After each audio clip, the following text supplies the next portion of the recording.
Willie McGinest, 15 years in the NFL via the Cowherd Global Satellite Network. 3 Super Bowl rings in the early 2000s. You were in the beginning of this dynasty, Willie.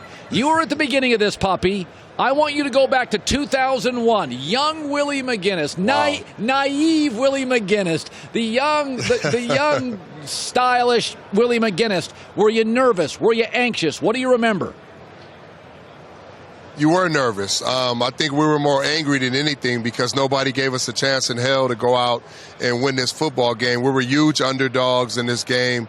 I think Madden or somebody said we would be losing by 30 at halftime. So whenever we talked to the press, whenever we talked to the media, it was about the Rams and how great they were. And, oh, yeah, well, you guys are in this game too. So I think it was a little different atmosphere for us going into this game.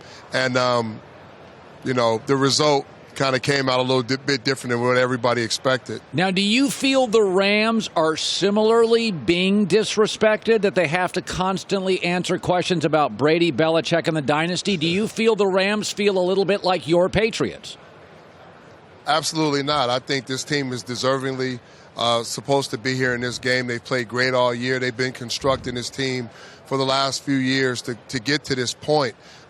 When you look at the talent-wise, I think it's balanced across the board on both organizations. Nobody's saying that, this team is way more talented than the other team. So I think the only thing you could talk about who has what advantage is probably experience. And experience doesn't win football games, but it does prepare you for what's about to come. So I think this Rams team is confident. Their coaching staff is confident. The players are talented. You compare both rosters. Talent-wise, I think maybe more people will lean towards the Rams as far as the talent goes. So I don't think there's no underdog in this football game. I think both teams deserve to be here. Both teams will go in and compete at a high level. And, I'm excited to see how this matchup is going to break down. So you won it in 2001. You skipped a year. Then you won rings in 2003, 2004. People forget, Willie, that these early Super Bowls, those first 3, Brady wasn't Brady. Take my audience, because I keep saying all week, Jared Goff reminds me of Brady, but the last 7 years of Brady, we think of him as this LeBron-esque superstar. You were with Tom before he was the legend Tom. What do you remember about him then when he was a little skinnier and not nearly as efficient? Well, you know what? The first Super Bowl didn't depend on Tom's arm, and, he didn't have to go out and throw for 400, 500 yards and 4 touchdowns because our defense was the strength. But what you did know about him, that he was going to give you an opportunity to win in a critical situation.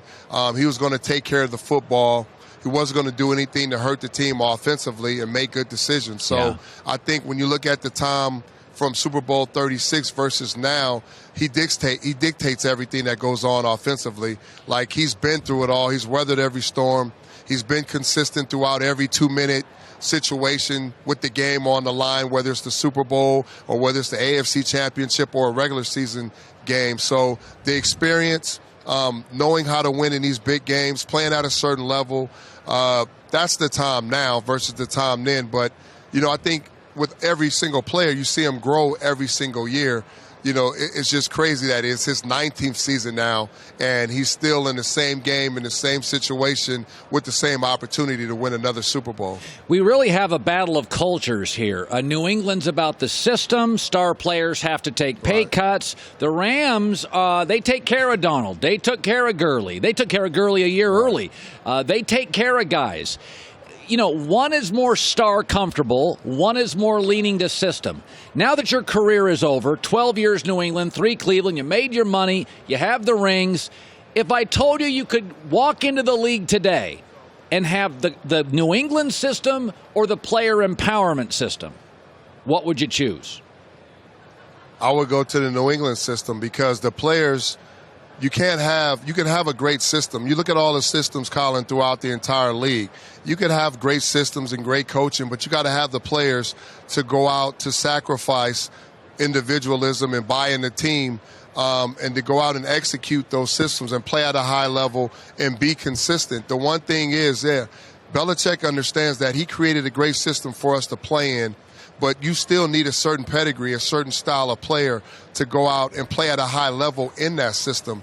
You know, you look at Sony Michel and James White and Hightower and all these guys, McCourty, all these guys that's played in this system, Tom Brady for 19 years.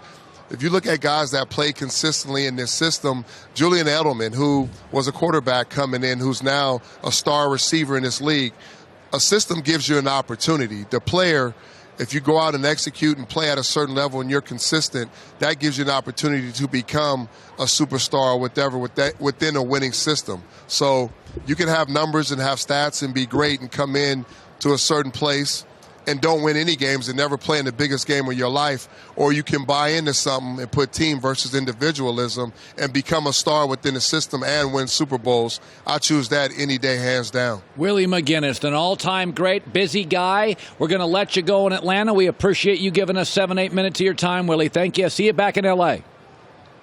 Always a pleasure, Colin. Thank you. Hi, everybody. Thanks for watching. Subscribe here to get the latest from the show. Also, be sure to check out more of the best clips from The Herd or go watch a few segments from other shows on FS1.